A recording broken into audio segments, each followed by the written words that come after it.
The city was dying, and the sky wept fire.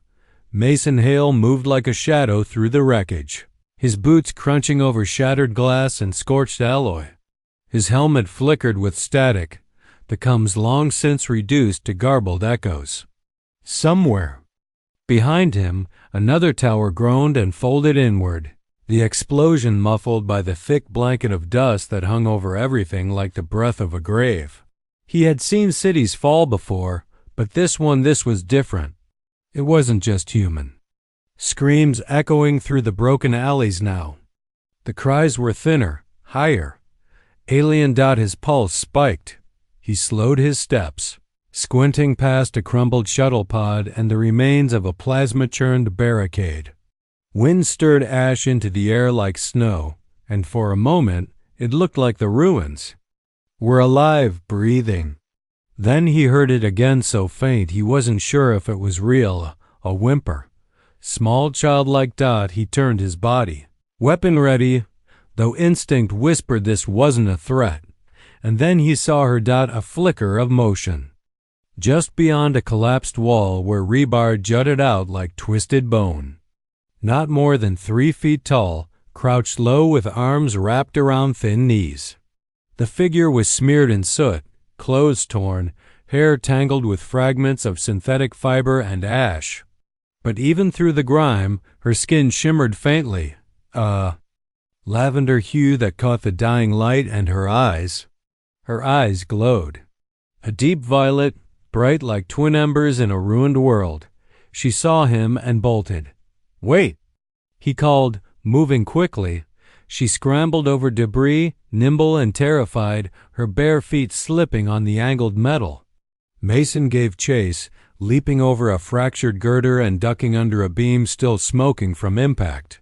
He found her again beside the husk of a fallen skyhip, curled behind a heap of shattered equipment crates. She was clutching something to her chest, something metallic. He slowed this time, lowering his weapon and raising his empty hand. "Hey," he said softly, his voice hoarse from smoke. "You're okay now." Her eyes locked onto his face, scanning. Every line like she didn't trust what she saw. There was blood on his cheek, dried in a ragged streak, and his armor was battered. But his eyes were steady, calm. She didn't speak, just pulled her knees tighter and pressed the object closer. He knelt, the heat from the smoldering wreckage stinging through the cracks in his gear. "You're not hurt, are you?" he asked. She shook her head barely and looked down. In her hands was a pendant, shaped like a crescent moon. Silver, dulled by soot. Mason's breath caught. He recognized it from old intel briefings. A royal insignia from the honorary system. She was royal. He glanced back at the smoke-heavy horizon. Evac was scheduled in 15 minutes. His squad was gone. Coms were dead. But even if command were barking in his ear, it wouldn't matter. Leaving her wasn't an option. Not after this. Mason reached out his hand again. She stared at it, then at him. For a long moment, nothing moved. Then, slowly, her fingers tiny, trembling, unfurled and reached toward his. Her skin was cold against his glove. "We have to go," he said gently. "More bombings coming." She looked back once toward the broken skyhip as if hoping someone else might come, but no one did. No one ever did. Mason lifted her into his arms, careful and slow. The girl didn't resist. She just clung to the pendant like it was a heartbeat. As he turned and began running through the rubble, his mind spun. She's royalty. If anyone finds out, this could start a new war. He adjusted her weight, feeling the heat of her small form pressed to his chest. Treason or not, orders be damned. He wasn't going to let her die here. The smoke had followed them, even after they'd slipped from the cratered streets into the deeper ruins, past the shattered domes. Through tangled wreckage where light barely reached, it clung to Mason's lungs like sorrow. Each breath rasped. Each step echoed. The girl in his arms was quiet, too quiet, her small hands clutching his vest, her forehead against his shoulder. Her violet eyes no longer glowed as bright, not from fear, but from something worse. Shocked that he ducked beneath a collapsed transit tunnel where the ceiling had split open like a wound. The sky above flashed with distant flares, orbital fire. The bombings had resumed. Damn it, he muttered under his breath. Mason had no map, no comms, no orders. Just a burning instinct in his chest and a promise he hadn't even spoken aloud. Glanced at her, her name. He still didn't know her name. A tremor rumbled through the ground far off, but real. The kind that rolled under your boots before it hit your chest. He pressed deeper into the tunnel system, finally slipping behind a wall of fallen support beams into what once had been a maintenance corridor. It was dark, cold, safer than the streets. For now, he eased down, gently setting the girl on a slab of cracked flooring. She didn't move, only stared forward, her arms still tight around that crescent-shaped pendant. Mason sat beside her, pulling off his gloves. His fingers were cut, burned. Didn't matter. He looked over at her again, unsure what to say. "My name's Mason." He tried. No response. "I don't know where your people are, but I'm gonna find them, all right?" Still nothing. He reached into his side pouch and pulled out an old ration bar, stale, probably years expired. He cracked it in half and offered it to her. She didn't take it. He sighed, leaned his head back. Above them, the world shook again. Mason stared at the pendant in her lap. It caught a flicker of the emergency light from his gear and shimmered, not like metal, but like a memory. And then finally she whispered, "Lar." Mason looked over. "What?" "My name is Lar." It was the first time he'd heard her voice, fragile, but whole, like glass not yet broken. "Lar," he repeated, nodding slowly. "Okay, good, that's good." A silence settled between them. But this time it felt warmer. She looked up at him. Eyes still dull, but focused now. "Mom was on the ship," she said. "But the ship... it fell." Mason didn't answer right away. He had seen that skyhip crash, seen it spiral and burn. No survivors had been reported. And yet, this child had made it out, if she had. Maybe her mother had too. "She told me to run," Lars said. "She said they were coming for us." Mason's heart tightened. Who? But Lara only shook her head. "The ones who don't want me to live." Mason's hand instinctively went to his sidearm. The girl wasn't wrong. A royal bloodline meant power. Power meant threat. And threats were always hunted. His mind raced. This was bigger than war. This was a symbol. And symbols got people killed. He stood, moved to the edge of the tunnel and scanned outside. The fires had crept closer. Drones passed in the distance, red lights flickering between the ruins like vultures with engines. "We can't stay here," he said. Laer looked up at him. "Where? Somewhere safe. Is anywhere safe?" she asked. He hesitated. Then crouched in front of her. "We'll make it safe." He pulled off his combat jacket and wrapped it around her shoulders. It swallowed her whole, but she didn't resist. Just stared at him like she was trying to memorize his face. Mason swept his gear back onto his shoulder, picked her up again, and pressed deeper into the undercity. As they moved, the corridors grew tighter, older relics from a civilization that had thrived long before this war began. Murals lined the walls, half buried under soot and rubble. Mason paused at one, a tall alien queen etched in gold, holding hands with a child whose eyes were violet. Lars' pendant glowed faintly when they passed beneath it. Something ancient stirred in the air. They descended further, following the whispers of the city's bones. And somewhere ahead, beyond a rusted blast door, came the sound of footsteps. Not his. Not hers. Someone else was down here. Mason froze. Laer single quotes. S fingers dug into his shoulder. They found me, she whispered. The footsteps echoed with slow, deliberate weight boots against metal, heavy and confident, like someone who had no reason to fear being heard. Mason moved back from the rusted blast door, pressing Lar behind an overturned ventilation unit.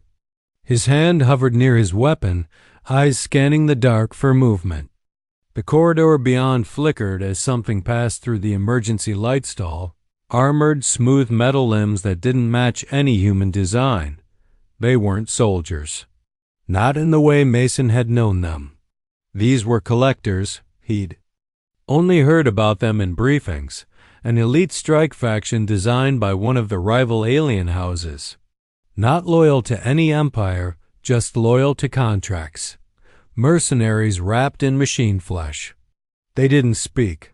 They didn't hesitate. And they never left witnesses. Mason held his breath, drawing Lara closer. She didn't cry. She didn't tremble. She just stared at the corridor with wide, glowing eyes and whispered, "They're from the third throne. They hunted my aunt." He understood enough. Royal politics, internal betrayals. Someone wanted the Queen's line ended completely. Collector units stepped into the corridor entrance. 1, 2, 3 of them. Their bodies gleamed like glass forged in fire.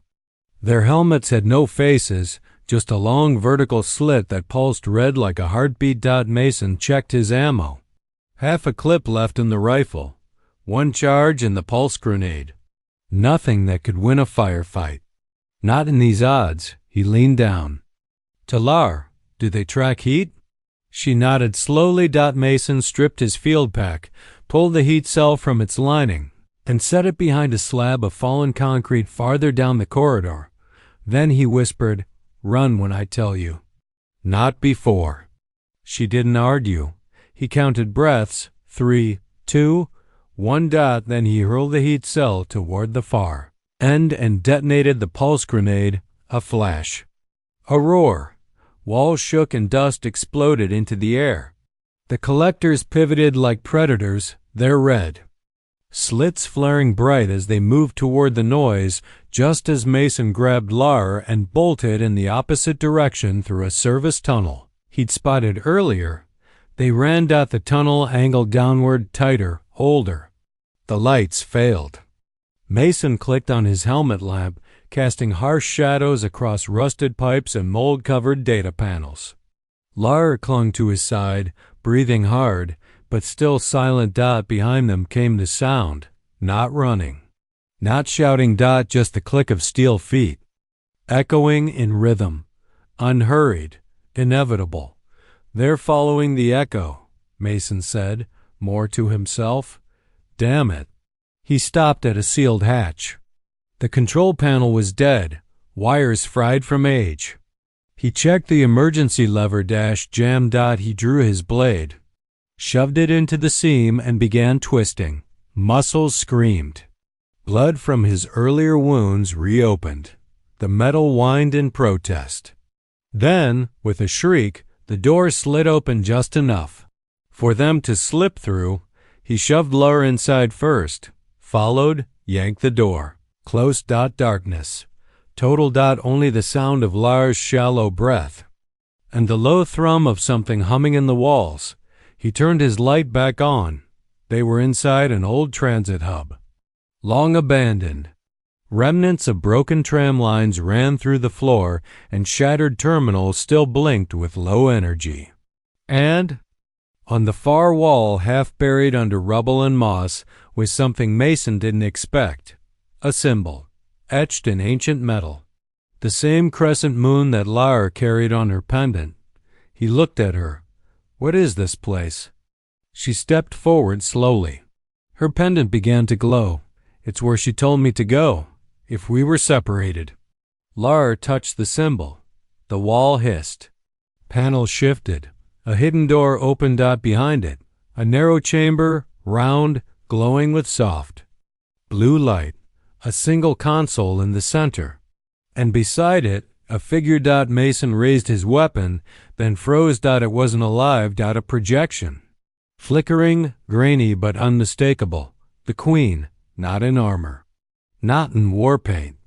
But in mourning robes, her expression soft but resolute. To the one who finds her, the hologram spoke, voice calm like a lullaby wrapped in warning. You carry the last of me. The last of my line. Protect her, and if you survive, bring her home. The message ended. Mason turned to Lar. Her eyes shimmered, not with fear, but something else now. Resolve. She pointed to the console. Can it send a signal? Mason moved to it. Checked the panel. Damaged, but not beyond repair. Maybe. But if I boost it, everyone will hear it, including the ones chasing us. Lar stepped beside him. Do it. Mason looked at her. This child had lost her mother, her people, her world. And still, she stood like a leader. Like a queen's daughter, he nodded. Then let's call the stars. The stars above the city were choked by smoke, but far below the surface, in a hollow chamber forgotten by both empire and war, Mason Hale worked by the flickering blue glow of a console older than anything he had ever seen. Wires sparked when he twisted them. Dust stung his eyes. And through it all, he could feel the pressure building, like the world was holding its breath, waiting to see if one child's signal could reach beyond the ruins. Laer stood beside him, her small hands resting on the crescent insignia etched into the wall. The pendant around her neck pulsed in sync with the console's lights, as if responding to something deep and ancient. Mason didn't understand the tech, but he understood instinct. And every part of him knew this was the place he had broken. Opened control panels, rewired signal loops, and managed to power the old relay core using a fusion cell from his rifle's backup cartridge. The cost? He was now down to a single magazine. If anything came for them, it would have to be fists or fate. A low hum rose through the floor. The lights flickered, once then steadied. A thin line of energy ran from the pendant to the console. Lar's hand trembled slightly. Mason wiped sweat from his brow, ignoring the sharp sting of reopened cuts. Ready? She looked up at him. Are you? He nodded. No. But we're doing it anyway. He pressed the activation key. Instantly, the chamber pulsed. A wave of soft golden light spread across the walls like ripples on water. Symbols flared to life. Constellations neither of them recognized spiraled across the ceiling like an ancient sky reawakened. And high above the ruined city, in orbit where scanners drifted like blind gods, a signal burst into the void. It was not a call for help. It was a beacon of bloodline. A message older than war, carrying the signature of a queen long thought dead and a child still alive. For a moment, there was silence, and then the consequences began. Far above the planet, hidden cloaked vessels stirred. The Third Throne, the alien faction hunting Lar, had listening posts on every frequency. The beacon had barely finished transmitting when sleek silver ships turned, engines igniting like knives through the dark. The hunt had begun again. Mason didn't know it yet. Not entirely. But he felt it. The way the floor trembled. The way Lar's eyes darkened slightly, like she sensed the danger coming. Outside, the distant tunnels echoed not with footsteps this time, but the high-pitched wail of cutting drones, designed to carve through steel and bone. We have to move, Mason sighed, shutting down the console. He grabbed Lar's hand. They're coming. Not just them, she whispered. Others. Something's answering. I can feel it. Mason didn't question her. Not anymore. She wasn't just a child. Whatever blood flowed through her, whatever legacy she carried, it spoke through her now. They pushed through the hidden exit behind the chamber, up a broken tram track that spiraled toward the surface. The higher they went, the louder the city's death rattle became. Fires had returned. Drones hovered low, scanning with red beams.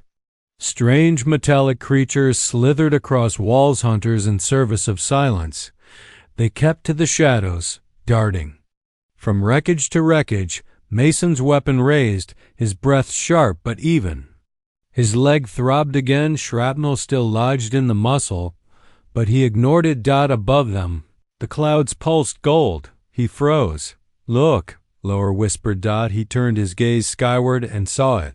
A ripple. Not natural, not atmospheric. It was a distortion. Like reality itself had blinked. Then a shape appeared. Dark, elegant, unlike anything human-made. No engines. No fire. Just a single vessel descending, its presence bending light, humming like it sang to the stars. "That's not theirs," Mason said, stunned. "It's hers," Lara breathed. "My mother's." The ship hovered just above the city, unmoving. Waiting. A test. Would they survive long enough to reach it? A crack snapped behind them. Mason spun. A collector stepped from the haze tunnel, gleaming, its weapon humming. Mason pushed Lara behind a support beam and fired. Rounds slammed into the creature's shoulder, forcing it back but not stopping it. Two more flanked it from either side. He tossed a smoke pellet, grabbed Lar, and dove through the rubble. Shots flew past. A beam seared the metal beside his head. "Go," he shouted. "Climb to the old spire." "What about you?" "I'll follow." Lar hesitated, but something in her trusted him now. She ran, fast and sure, disappearing into a split in the wall that led to the upper ruins. Mason turned to face the collectors. He had one shot left. And so many reasons to take it. As he raised his weapon, another pulse lit the sky. The strange ship above shimmered, and beams of violet light fell from it, striking the ground near the collectors. The machine screamed, a sound of rage and confusion, and began to melt. Mason stood frozen. The Queen had seen him. She was answering. Turned and ran after Lar, heart pounding, lungs burning, but alive. Above them, the ship lowered, its form clearer now, beautiful, vast, woven from starlight and shadow. The door was open. Waiting. The wind shifted when the ship arrived, not like a breeze, but like gravity itself had bowed slightly, as if something ancient and holy had stepped onto the battlefield. The burning skies seemed to part just enough to let the vessel descend silent, regal, and unhurried. Its hull shimmered like glass soaked in stardust, and its curves pulsed with slow rhythms, as though it had a heartbeat of its own. Mason Hale climbed through the final level of the ruined spire, every muscle in his body screaming, his breath ragged. Dust and blood streaked his face, but his eyes were locked on the platform above where Lara waited, hands still clutching her pendant. Violet eyes wide and fixed on the sky. "You made it," she said, not with surprise, but quiet certainty. Of course I did," Mason rasped. "I told you I would." The ship hovered above them, no visible engines, no sound but a soft low hum that vibrated through the bones. A single platform extended down like a tongue of light, stopping just meters away from where they stood on the cracked tower. Lar stepped forward.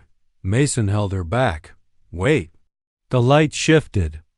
A silhouette formed in the center of the platform, first just a shimmer, then solid. A figure stepped forth. She was taller than any human woman Mason had seen, draped in flowing robes that moved like nebulae. Her skin gleamed with the same lavender hue as Lower's, but deeper, like dust captured in motion. Her eyes bright gold, burning like miniature suns, locked immediately onto the girl. "Lar," the woman whispered. Laer broke free of Mason's hand. She ran. Her small feet thudded across the ruined stone, arms outstretched, and the Queen dropped to her knees as the child collided into her, clinging tightly to her waist. "My daughter," the Queen breathed. "My light, my heart.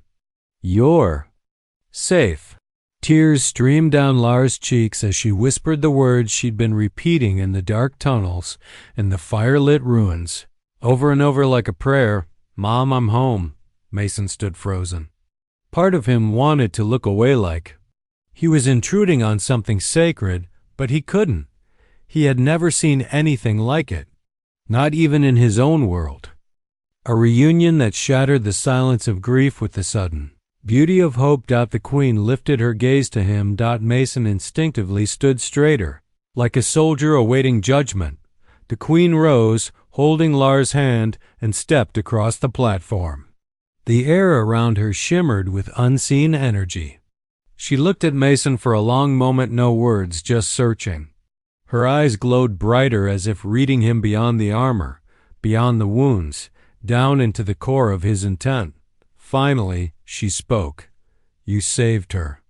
Mason nodded once. "I did what anyone would have done." "No," she said softly. "No one else would have." Lara looked up at him. "He carried me," she said, "when no one else would." The Queen's expression changed: grief, gratitude, and something else, something far older. She raised a hand and pressed her palm against Mason's shoulder. A wave of warmth surged through him, soothing, gentle, like sunlight beneath water. His wounds closed. The ache in his bones vanished. "You bled for her," the Queen said. "Shielded her from death. Walked through fire to bring her home. There is no reward that matches this." "I don't want one," Mason said. "I didn't do it for that." "Then let me offer you a choice." The ship shimmered behind her, and a second ramp extended, this one leading inward, deeper into the vessel's glowing heart. Mason looked beyond the entrance. Stars pulsed in holographic clusters inside, walls of crystal light. A sky he had never seen. "Your world is broken," the Queen said. "Your command gone, your war meaningless. But we are rebuilding, and we have space for those who choose peace over destruction." Lara turned to him, her hand still in her mother's. "Come with us," she said. "Please." Mason looked out over the city, what was left of it. Fire still burned in the cracks. Collectors still prowled. Even if he walked away now, he had nothing to return to. No command, no family. Just memories that smelled like smoke. He stepped forward. "You trust me among your kind?" he asked. The Queen tilted her head. "You are already one of us, because you saw a child, not a threat." His chest tightened. Mason looked down at Lar, who held out the pendant toward him. He took it. The metal was warm, faintly pulsing with the same energy that surrounded the Queen. "You carried her through death," she said. "You gave her back to me. Now let us carry you." The three of them stepped onto the platform. The moment Mason's boots touched the surface, the city fell silent beneath them. The ramp lifted, the platform rose, and the ship, gleaming with quiet majesty, turned toward the sky and began to ascend. From below, no one fired. No one moved. Even the enemy forces seemed to sense that this departure was not a retreat, but a farewell.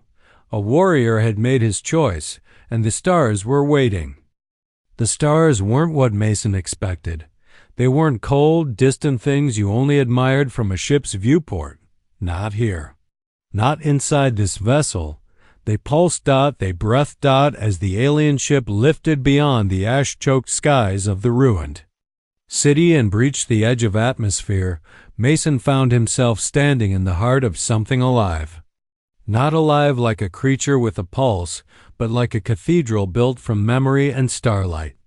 The walls curved in soft arcs, not metal, not glass, but something that shimmered when touched, shifting hue as though remembering your thoughts. Laer stood beside him, barefoot now, her jacket draped over her arm, her pendant glowing faintly in her small fist. Her eyes, those violet stars, were wide, not in fear anymore, but in wonder. For the first time since he met her, her shoulders relaxed. They had left the war behind. Mason turned slowly, taking in the vast open corridor. There were no visible crew, no soldiers, no guards. Only quiet, only presence. And at the center, massive circular windows showed the stars as if nothing separated them from space but silence. "This is her sanctuary," Lar said softly. "The Queen's?" Lar nodded. "The ship is bonded to her lineage. Only royal blood can wake it." "You did that back in the ruins," Mason said, realization dawning. "Yes," she whispered, "but only halfway. It was waiting for her." A soft light filled the chamber, and Mason turned to see the Queen entering from the far archway, but something was different. No longer cloaked in the ceremonial robes of reunion. She now wore armor regal and ancient, not designed for war, but for truth. Woven plates of cosmic metal curved along her frame like constellations forged into shape. Her presence was still serene, but beneath it now power. "Welcome," she said, her voice low and reverent. Mason gave a small nod. He didn't salute. "It didn't feel right here. You carry questions," she said. "One or two," he admitted. She stepped closer. "Ask." He motioned to the window, to the stars shifting gently. "Why me? Why not call for your people, your armies? Why trust a soldier of another war?"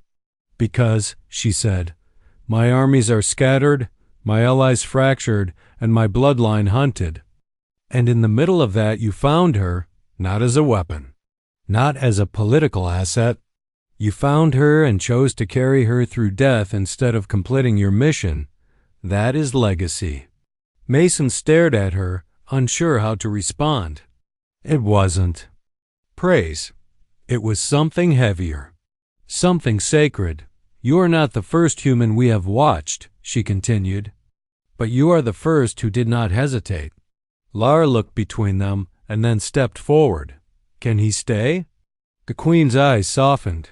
"Yes, if he chooses." Mason looked down at the floor, where the alien metal shifted again, not randomly, but in patterns. It was showing his journey footsteps across war zones, his arms cradling Lar, his face bloodied, his hand shielding hers in the tunnel the moment he raised the pendant to the sky. "A living memory, we don't forget," the Queen said. Then the lights shifted. A hologram burst into view above them, a tactical map, far systems, shifting allegiances, old flags reawakening. But one thing was clear. The third throne, the ones who had hunted, Lar was expanding again, slowly, quietly. Their mark blinked red near a planetary system Mason had never seen before. The Queen turned to him. "They will come again. Not for war, for elimination, for silence. They will want her erased because she represents unity between houses that once opposed them." Mason's jaw tightened. "And you need someone who knows how they think. We need someone who understands. Loyalty without command." He looked at Lar. Her eyes shone with something new now. Strength, hope. Mason nodded slowly. "What do you want me to do?" The Queen extended her hand. "Train them." "Who?" The chamber doors opened, and in walked 5 figures, young, strange, clearly not from the same species. But each bore the same pendant. Hidden royals, survivors, heirs to lost thrones. "They are all that remain," the Queen said. "And they need someone to teach them how to survive. Not as weapons, as protectors." Mason looked back at Lar. Her eyes glistened with emotion. "You gave me home," she said. "Now help me protect it." He felt something settle in his chest. Not orders. Not purpose. Something cleaner. A place. A reason. He turned back to the Queen. "All right," he said, "but I'm gonna need a bigger gun." The Queen smiled for the first time. "You'll have more than that." Behind her, the starlit walls opened to reveal a chamber unlike anything Mason had ever seen. Not a war room, not a command center. A hall of legacy where the stories of old heroes weren't written in stone, but in light, drifting between pillars. Like songs in air. A place for those who had no flags, but still chose to stand. As Mason stepped forward, His name etched itself into the hall beside the others, not as sergeant, not as soldier. But as guardian. The stars had names now. Mason once thought space was a cold void, silent, unfeeling, endless. But here, aboard the Queen's living ship, it felt like something else entirely. Each star, each flickering dot in the black, was a story, a kingdom lost, a family shattered, a memory waiting to be protected. And somehow, he had become part of it. It had been 6 cycles since the night Mason Hale stepped into the Hall of Legacy. 6 rotations of a twin sun system orbiting a crystalline moon the locals called Keller's breath. On its surface, a hidden sanctuary had been established, no longer just a hiding place for Lar and the last scattered heirs of fractured empires, but now a forge for something new. They called it the Circle of Flame. A place to rebuild, to learn, to train. To resist. Mason stood beneath the sky's twin glow, watching a squad of young royals sparring in a simulation chamber shaped from the Queen's living technology. A Tharn male with emerald tusks flipped over a charging Drellic girl, while a soft-winged child from the hollow moons of Elender projected a shimmering shield between them. They were faster now, sharper, smarter. Not just warrior survivors learning to fight not for domination, but preservation. And he was the one who taught them how. He still wore parts of his old armor, though most of it had been remade infused with alien alloys, flexible and durable, laced with symbols of each house whose bloodline he now protected. They weren't soldiers, not in the way he had been, but they were something better, defenders of peace forged in the ruins of war. He heard footsteps behind him and didn't need to turn to know it was Lar. "They're getting faster," she said, her voice older, now steadier, like the wind just before a storm. She was taller, her eyes brighter, her steps confident. And though she still wore the crescent pendant around her neck, she no longer clutched it for comfort. Now it glowed in rhythm with her own strength. "They're learning," Mason said, "but they still move like they expect the enemy to play." "Fair. They won't," she said flatly. "No," Mason agreed. "They never do." A silent beat passed. Then Lar handed him a datapad. He took it. Scanned the hologram. It wasn't a training update. It was a threat. "This is new," he muttered. "Intercepted 2 nights ago from the Deepcom satellites," she said. "Encrypted, cloaked, but not well enough."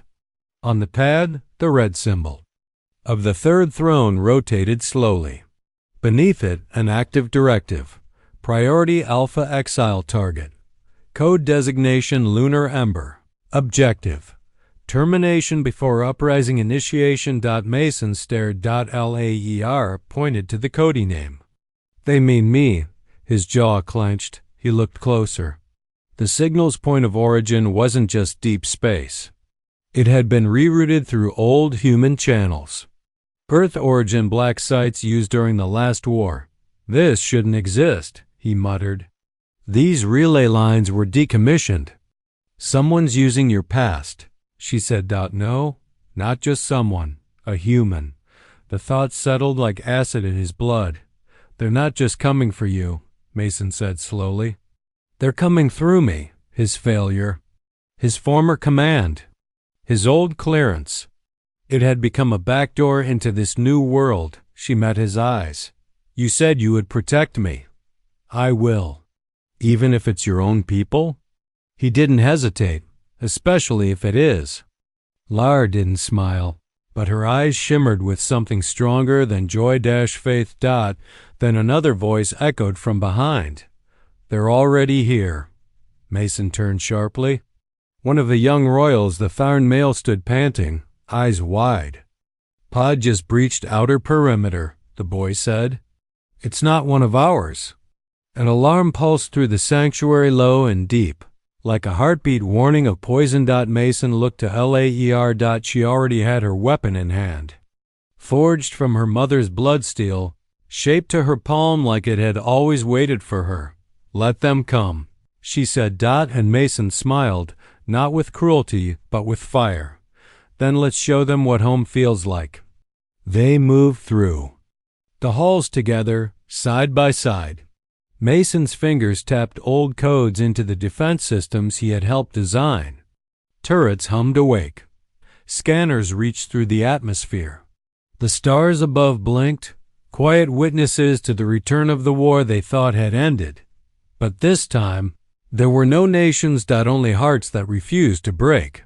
The enemy landed in silence, sleek drop craft sliding into the sand just beyond the cliffs. Figures in black emerged, human but altered. Eyes hollowed by tech, skin pale from cryo-sleep. Mercenaries from the old world. Ghosts wearing his uniform, one of them stepped forward. Helmet retracting. Mason's blood froze. Captain Jarrow, he whispered. A man who died 3 years ago on Cyrus Prime. A man who once saved Mason's life, now standing in front of him. Weapon drawn, face twisted with something unrecognizable. You're harboring an extinction event, Jarrow said. Stand down, Hale. Mason raised his rifle. I've already chosen my side. Jarrow's voice was cold. Then you've chosen death. Behind Mason, Lara stepped forward.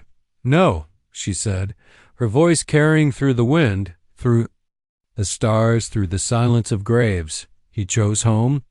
The Queen's ship ignited above them, its glow blanketing the cliffs, and the stars pulsed like a drumbeat in war. Every survivor of every throne stood behind Mason now. Not because they had armies, because they had each other, and that was always enough.